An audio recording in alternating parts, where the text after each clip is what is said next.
everyone. So this is just going to be a short video on in response to the brainwashing video that I made about growing up in the INC.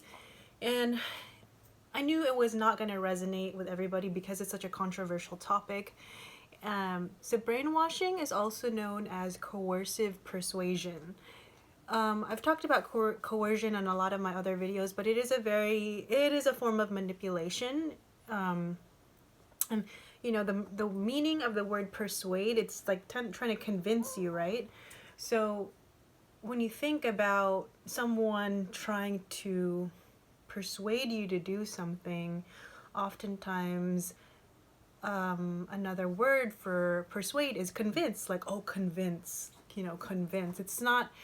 It's like you're almost, you're trying to date a girl and you're like, oh, I'm gonna convince her to go out with me. What tactics can I use? What am I gonna use to, obviously, like, not all men have that mentality, but you kind of think about the methods that you're gonna use when you potentially, talk to a girl, possibly. That's just one example.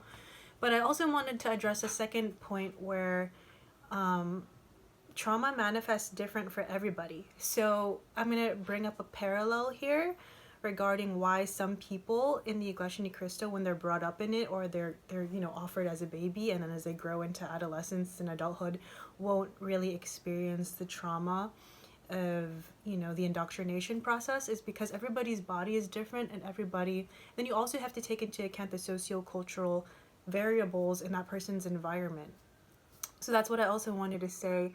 But if you do have like a genetic predisposition, some people will manifest the symptoms. It can play out in a lot of ways. Anxiety and depression, as I've mentioned before, are really common, especially among empaths or highly sensitive people.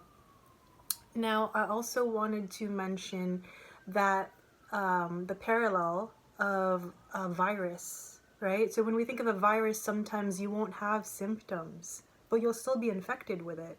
So an example of this is COVID-19.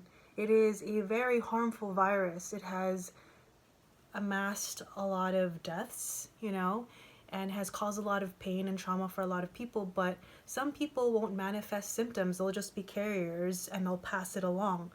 So if we draw that parallel to the people who experience trauma in the Iglesia Ni Cristo and who have been traumatized by the indoctrination process and the narcissistic system, it will manifest in not all family members, but some family members.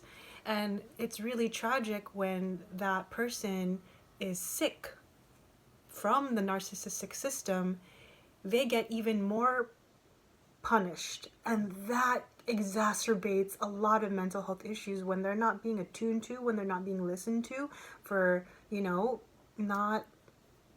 not feeling a connection, or are having anxiety because of the system and because of the narcissistic cult, which exists in a lot of religious contexts, especially if it's a fundamentalist context.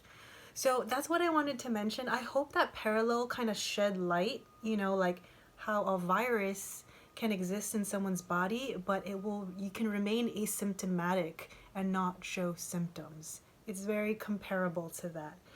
If you have a question, comment, or concern, I would love to know what your thoughts on this is, what your thoughts on this parallel is, and I will talk to you guys in another video.